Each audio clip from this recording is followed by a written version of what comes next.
Hello, welcome back. We're going to do the next part on the YouTube video series, and we're going to talk about drugs. Obviously, we could do a full-length feature film on drugs, but I want to say a few things as it relates to toxins and our health and the environment. So, one thing you should know about drugs is that they have different effects on the human body or animal body at different doses. So a small amount of a drug might act as a stimulant.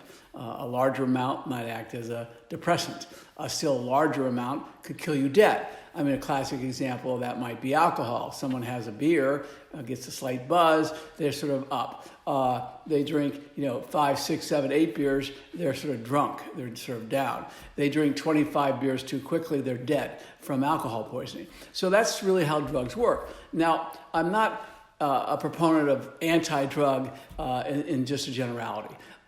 Drugs, in many cases, have enhanced and extended the quality and length of our lives. If you look at antibiotics, antivirals, safe and tested, I put that proviso on that, vaccines, and human hygiene. If you take those four things, and you've got a major reason that we've extended the human lifespan by almost double in the last 100 years or so. So drugs are not all bad, but we make so many of them so quickly. I'm sure you don't have a hard time watching drug commercials on television going, I can't figure this out. I watch this commercial and they start talking about the side effects. And the side effects of some of these drugs are worse than what you're supposedly taking the drug for. And I think a lot of that's about money. And listen to those side effects because some of them are horrendous. And so let's take a look at Western medicine. In Western medicine, for so often, and we've incented the incentive has been to make money, and the incentive has been to treat a symptom. Not treat the cause. So prevention in Western medicine has taken a really second place fiddle to treatment of conditions. And so you look at so many drugs today, and they're really just treating a symptom or a condition. And that might be an important thing to do, but I'm just saying they're not geared toward cure.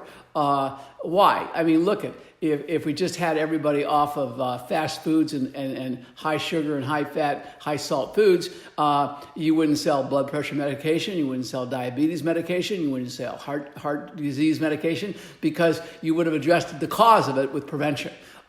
So our incentive, the way the economics of it work, is to incent the treatment of the symptom, not the cause. Once in a while, we get it right. There's a new drug just in the last 2 years that actually came out, and it actually cures hepatitis C. It actually cures it. That's the really good thing. Unfortunately, it costs about $60,000, and it's not always covered by insurance. So it tends to be a cure that's only available to affluent people. But we can get it right sometimes. I mean, look at polio vaccine that was invented by Dr. Salk and later Sabin. And that, by the way, was a vaccine that the government sponsored and actually distributed for free when it was actually nailed down and made safe and proven. And that basically eradicated polio in this country.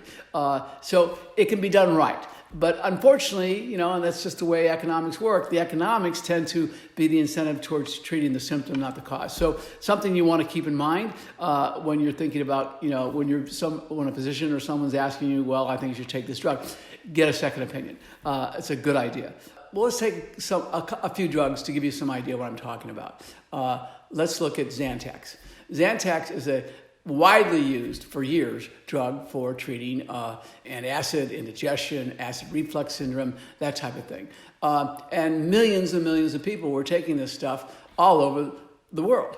And then we find out when they manufacture Zantac, there's a toxic chemical, I always mispronounce it, called, let's see if I can get it right, ranitidine. Okay, and ranitidine is a carcinogen. And when they make Zantac, it is a byproduct of the production of it.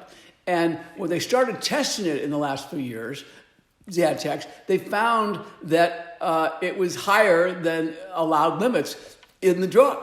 And in fact, if the drug sat on the counter, for too many months, it actually generated more of the carcinogenic chemical within the drug itself. And so a lot of that was pulled off the market. You can't really get it easily now. It's not safe. Let's take baby powder, talcum powder. What is it? Well, it's basically, crushed talc. But talc, naturally, if you go out and mine talc, it can naturally have asbestos in it. And asbestos is a known human carcinogen. And so people would would use baby powder on babies and for feminine hygiene and that type of thing for years because they thought it was safe. Well, then we find out that it's got a lot of asbestos in it. And there's a lot of women who have uterine cancer who had used heavy amounts of baby powder over the years for feminine hygiene. So again, we thought it was safe. It's not safe. And so you got to take a closer look at these things. Probably the last example was given to us by the Slacker brothers. Slacker brothers were in New York, New Jersey. They were brothers. They were 3 psychiatrists. They had a little pharmacy they ran in Jersey. And they got this idea of rebranding opioids. And they came up with this cool name called OxyContin. And they basically, it's an opioid. It's an addictive, synthetic kind of heroin. And they knew that people were naturally adverse to taking an addictive drug for long. So they wanted to give it sort of a softer, gentler name, so they came up with OxyContin. And they had a huge marketing campaign. This has all been documented. The New Yorker had an amazing article on this just this last year. And they came up with this amazing marketing campaign to physicians saying, this is safe. This is not so bad. And this is what you give people when they have pain. And they sold it real heavily under the guise it was something safer. And in fact, it was very addictive. And they made billions and billions and billions of dollars addicting people to opioids. And what happens when somebody can't get the script for opioid? They go to something they can get, which is heroin, and you have an opioid epidemic in this country. And under the guise of a safer, gentler painkiller called OxyContin. Not the case. So this gives you an example. When money becomes the only overriding principle, we don't always get the best results. When there's an economic incentive, that's great, but it also has to have a positive effect, which is great. So you try to balance the two. So that's my little 2 cents about drugs. One of the things that I might add is many of the drugs, when you see them advertised for Crohn's disease, for arthritis, for psoriasis and so forth, I see many of them advertised these days. Remember, what are those drugs? Those drugs, again, are not treating Crohn's, are not treating psoriasis, they're not treating arthritis, they're treating the symptoms of that, okay? They're not going to cure them, okay? And what they did find was that what are all those? Those diseases: arthritis, Crohn's disease, in fact, certain forms of diabetes, certain forms of cancer, rheumatoid arthritis. These are what are called autoimmune disease. What does that mean? It means the immune system, for whatever reason, has sort of gone overactive. It's sort of gone on automatic. Okay, and it's actually causing irritation in the body. A classic example of an autoimmune symptom is an allergy reaction. Someone's allergic to pollen. What's happening there is their immune system gets overreactive to pollen. It produces more histamines in the body, and that causes a symptom: runny nose, watery eyes, that type of thing. That's an autoimmune reaction. So we know that certain things can trip an autoimmune reaction. And what does it come from? It's probably a whole combination of stuff like your DNA, your family history, your diet, your exercise, all the things we talked about earlier. So what these drugs do is they suppress the immune system to quiet the symptoms down. Well, when they suppress the immune system, they suppress the immune system. And that means your immune system is more liable to other infections, to funguses, and so forth. And that's why when you see those drugs advertised, they say, don't take it if you have a viral infection, an antibiotic bacterial infection, etc., because you're much more susceptible to those things. So these are drugs that are treating, again, just a symptom, and at the same time, are actually weakening or making your immune system less robust. So again, something to consider. I remember years ago when one of the arthritis drugs that was out lost its patent. After a certain amount of years, they lose the patent, and it became generic and even over the counter. And I was talking to a physician I'd worked with for years, and he said, we've found that a lot of arthritis is due to a certain kind of bacteria in the gut, and that if you treat that bacteria with known safe antibiotics, it could kill that bacteria and reduce some of the autoimmune systems of arthritis. And actually that's published in major science journals now. So there are things that can address the cause often and alleviate it. So, it's something you want to definitely discuss with your doctor. But again, ask questions, very important. What's this about? Well, let's take a look at the number of adverse drug reactions that end up at an ER, hospital emergency room, in this country a year is totaled at around 125,000. Okay, the average number of emergency room visits in this country in a year for heart attacks is 70. For auto accidents is 39,000. So we are talking the number one cause of hospital emergency room visits is adverse drug reactions. Hospitals report that 1 of 3 complications in the hospital comes from an adverse drug reaction. So again, drugs, like I said, are poisons. They can have a treatment value, but you want to be cautious about them. Bottom line, again, ask questions. Here's a good example I like to talk about is antidepressants. Let's talk about that. The classic modern antidepressant. And by the way, depression is a serious condition. And it can be very serious, and it definitely needs treatment. It needs address. So I'm not in any way disparaging that. But I am questioning the value of the whole swath of what are called antidepressants or SRI inhibitors, SSRIs. Because I'll tell you why I query them. There is no empirical proof that they work. It's all conjecture. How do I mean that? The only way you could tell if the serotonin uptake inhibition was being directly affected and therefore causing a reduction of depression. The only way you can empirically prove that, okay, like you can empirically prove that you have tuberculosis with an x-ray, or I can empirically prove that you're anemic with a blood test on your iron counts, your hemoglobin counts. With depression, that diagnosis, there is no empirical proof.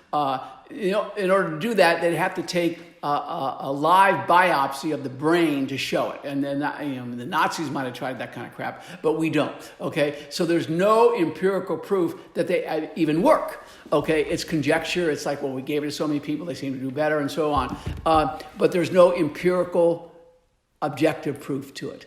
Harvard did a study just a couple of years ago. It was a major study. It was published, I think, in the Journal of the American Medical Association. And that study, they took 1,500 clinically depressed people, and they gave half the people a placebo, a sugar pill, and half the people a leading antidepressant. Okay? And the people who took the sugar pill actually had a better overall improvement in depression than the people that were taking the drug. Well, the sugar pill has no side effect. So that gives you an idea of they're really shooting in the dark with these drugs. And what always riles me up is and I looked at it, every antidepressant that's out there on the market, prescribed antidepressant, has uniformly one side effect they all have, and that is potential suicide. Now, I'm not a rocket scientist, but giving somebody who's depressed, which is a serious condition, a drug that could induce suicide makes no sense to me.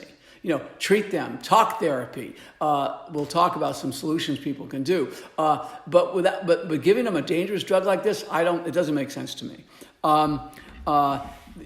Give you an example. The adverse reaction to Valium, which is a mild sedative. It's not really an antidepressant, but it was for years given to people who had anxiety or depression. And it's an opioid-derived thing, so if you take it too long, you can get a slight addiction to it. But Valium, in 1 year, in a period of 3 years, I'll give you the exact numbers. Okay, so Valium, over a period of 21 years, had reported 6,343 adverse drug reactions. So here's a drug. It's not something. It's something if you took way too much of it could kill you. It's slightly addictive, but it's used for anxiety and depression, that type of thing. Over its first 21 years of life, there were only 6,300 adverse drug reactions reported. Okay, let's take Prozac, which was one of the first in the family of antidepressants that came out, the modern antidepressants. In its first 3 years, Prozac had 21,000 adverse drug reactions reported. That's a big difference. So these are drugs, antidepressants, that have a lot of side effects, and the statistics show it. I always thought that that these things were the same. But there's another point you need to know about antidepressants, and that's a thing called half-life. The half-life, it means how long a period of time in your body does that drug exist. So if I take it, for how many hours, days, whatever, does that drug still detect half of it in my body over what period of time? So half-life. How long does it last in my body? Half of it lasts in my body. Okay. So the longest antidepressant half-life is Prozac. It was one of the first. Okay. And so if you were taking Prozac and decided that you wanted to quit, you didn't like the side effects, it made you feel weird. So many people I've talked to and interviewed over the years, that's one of the side effects they claim. They would say, okay, they just stopped taking it. And because it had a long half-life, so in other words, it still was in the system over a long period of time, there was no withdrawal symptom. It was easy to just stop it, get off it, drink a cup of coffee, whatever else you do, but it had a very long half-life. You take the modern antidepressant, let's take one like Paxil, okay, a modern antidepressant, that half-life is down to about 2 hours. Which means in 2 hours, if you're on that drug, you start feeling a withdrawal. So you take it again, okay? So it has a very short half-life. This was not a mistake. This was, I believe, calculated, because a person on these modern, more current antidepressants, you ask them, and they say, I tried to get off that. Man, I had brain zaps. I had all these kind of symptoms. I couldn't do it. It wasn't like Prozac where you could just stop it, and mild, if no withdrawal effects at all. So you actually become, in a very real way, addicted to these drugs because you can't get off of them. And I'm telling you, I've talked to so many people in drug rehab over the years, and they say these modern batches of antidepressants, because of their short half-life, virtually impossible without having to give the person sedatives and monitor them, with 24/7 medical care to get them through that withdrawal phase. It's really not a fun picture. So that's sort of my beef about antidepressants. Let's talk about attention deficit disorder, so widely touted for the last 20 years in this country. I consider it's a made-up disease. And why do I say that? I'll tell you the amount of science that went into establishing it as a mental illness, and that's this. I kid you not. I have black and white grainy video, but I have it on film. At the American Psychiatric Association back in the 1980s at their annual meeting, the sum total of science that went into establishing attention deficit disorder as a mental illness was a hand raise. A raise of hands. That's how they voted it in as a mental illness. There's no empirical test for it. Like I said, if you had a lung disease, we could x-ray it. You have blood disorder, we can see it. If you had a broken bone, we can see it. There's no objective diagnosis for attention deficit disorder. How did they come up with it? Well, they said they made up these symptoms. If you had so many of these symptoms, then you had ADHD. And what were those symptoms? Forgets things, goes to one activity before completing an earlier activity, tends to interrupt someone before they're done speaking. Basically, every 4-year-old I know. And frankly, most adults I know. Okay, so we all have ADHD. And so what's the solution to ADHD? Ritalin, Adderall, or like drugs. What is Ritalin, Adderall, or like ADHD drugs? They're speed. Don't believe me? Go to the U.S. Drug Enforcement Agency website, look up Ritalin. You'll see it as a Schedule C drug, meaning it's got serious side effects. It can be addictive. And on the DEA website, you'll see it right next to cocaine and methamphetamine speed. And look down the symptoms or the side effects of the drugs. Okay, they're not They are not similar. They are one for one identical. I'm telling you, as a student of chemistry, this stuff is speed. That's why when parents say, well, my son, he was having troubles at school, and I put him on Ritalin because the doctor said to do so, and he seems to be doing better. And I go, okay, he's doing better in school. She goes, yeah. I said, of course he is. He's on speed, for God's sakes. But how's his weight? How's his sleep? Oh, no, he's lost so much weight. He can't sleep. He has this problem, that problem. That's the side effects of this drug. So this is not a solution that you're spending money for, risking your child's health and well-being over, okay, for disease that doesn't exist. It makes no sense. Now, if you take a look at, and we talked about this earlier, in one of the earlier parts of this series, if you take a look at lead, which is a chemical, a toxic, a neurotoxin that is considered the number one environmental health threat to Americans today, what are the side effects of lead at levels that you and I are exposed to? Lack of attention span, reduction of IQ, reduction of ability to concentrate, reduction in reaction time. And with lead, you can do a blood test and you can see is it higher than safe levels. And there's things we'll talk about in detoxification in the last part that you can do about it before that harm is irreversible. So that's an empirical test with an empirical solution and something you can treat. I would recommend anybody whose child's been told, or doctor's told, or teacher said this person's got an attention problem, okay, I would have them blood tested for lead first, because you find that there's things you can do about it, okay? And I think it's so misidentified. So, yeah, I know kids have problems. I've raised 4. Could you imagine me? I have a lot of energy. Today, if I was 4 years old, every teacher would tell me I had attention deficit disorder because I have a lot of energy. That's not something I want to repress in someone. That's something I want to enhance. Okay. Now, I remember when I went to my youngest son's first parents-teacher conference, and it was a French school, and the French professor was very nice. Oh, Mr. Wisner, I think Brent's doing very well. He's very smart. I said, what's wrong? He goes, well, he tends to interrupt me, and he's tried to give me the line, well, maybe he's got an attention problem. I said, hold on a second, Professor. So tell me exactly what happened. Well, I was doing a math problem on the board, and he's raising his hand going, Professor, that's wrong. Professor, that's wrong. That's not right. And I said, really? And he goes, I said, so let me ask you, was the equation right or was it wrong? He says, no, actually, it was wrong. Your son was right. I said, look, I will never tell my son to ever back off on speaking up to authority, but I will talk to him about manners. Okay, so there's many things you can do for a kid who seems to have a bunch of energy. One, make sure they're challenged in school. So many kids get lackadaisical or the attention wanders because they're not challenged. Make sure they eat well. So much evidence shows that a large input of preservatives, artificial sweeteners, artificial dyes, and so forth that's in so much packaged food and fast food, okay, can exacerbate attention deficit disorder. The symptoms of that. Make sure they get exercise. When I grew up, when I was going through grade school, we exercised, we went to gym, we had played sport all day, every day, and we're outside.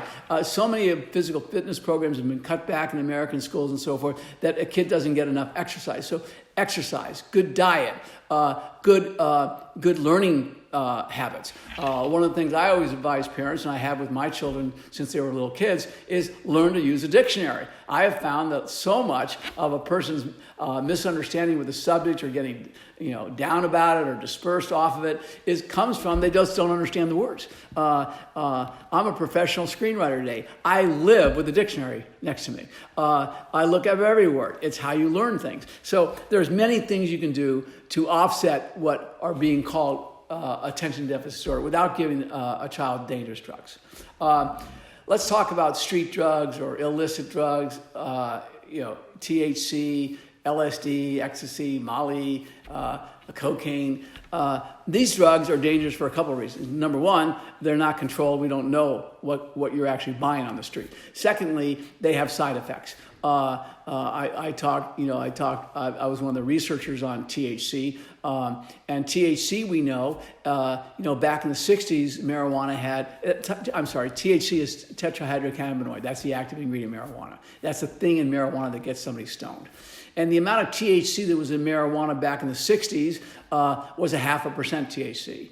Today, that's up to 20% or 30% THC. How'd that happen? Well, this is not a natural weed, a natural plant, a natural herb like somebody tries to sell it as. No, there's nothing natural about the marijuana that people smoke. It's a plant that's been hybrided by humans to increase over the last 30, 40 years the amount of THC to make it more potent. So this is not naturally made, this is man-made. John Hopkins' study in the late 80s showed that at 4% THC, you can have neurological damage, and that was on a high-level rhesus monkey study.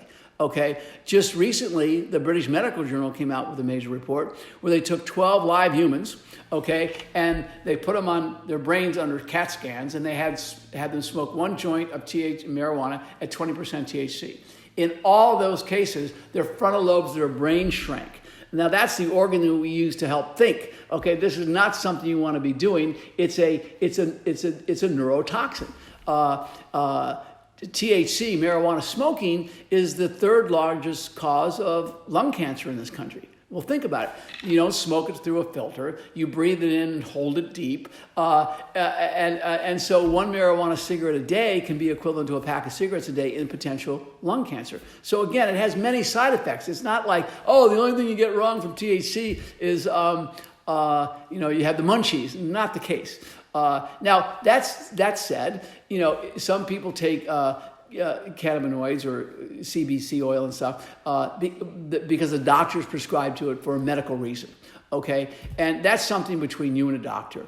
And I'm not talking about that. I'm talking about street bought and smoked marijuana. There's a lot of dangers to it.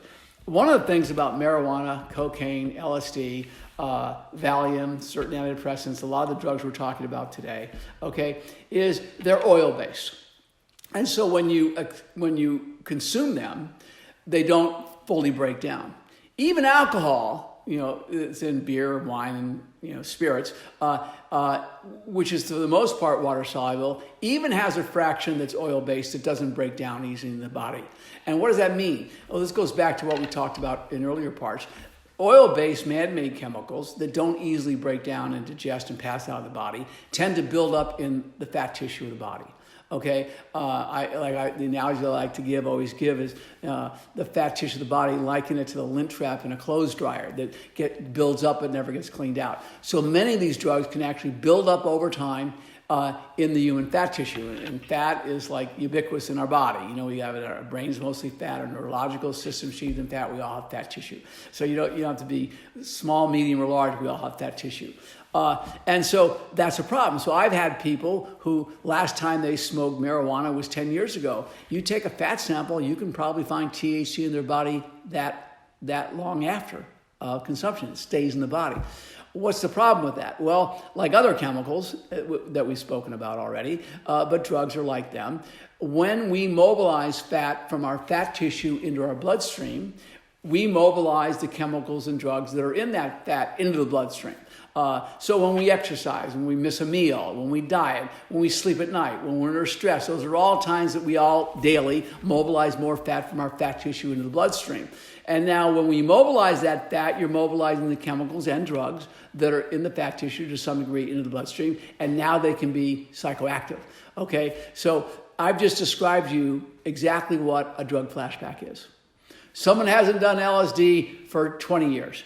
They miss their morning breakfast at the gym on the treadmill, they're working out, and all of a sudden they get tracers that they only had, visual disturbances they only had when they took LSD. And they know it. But they haven't taken the drug for 20 years. The drug's still in them. That's why I consider that a whole body detoxification is only the humane thing to do when you're doing drug rehab. So when someone's courageous enough and willing to go through the strength, the courage, and sometimes physical and emotional pain of getting off addictive drugs, okay, and they go through that 28, 30-day, 60-day program and they're off, and they're going to their AA meetings or their NA meetings or whatever they're doing to stay sober. God bless them. because drug addiction costs this country billions of dollars and hundreds of thousands of lives every year. So it's worth it for all that. But I only think it's humane. Get the drug residues out of that person's body, because they can literally come back to haunt them in a drug flashback, and could be a factor in the high degree of recidivism we see with people who have gone through successful drug rehab, reverting back to drugs. So I think detoxification is a very important part of the total solution on treating drug addiction. I hope that gives you a little bit of window into what we're talking about in terms of drugs. Again, bottom line, ask questions. I'll see you for our last part next time. Thank you.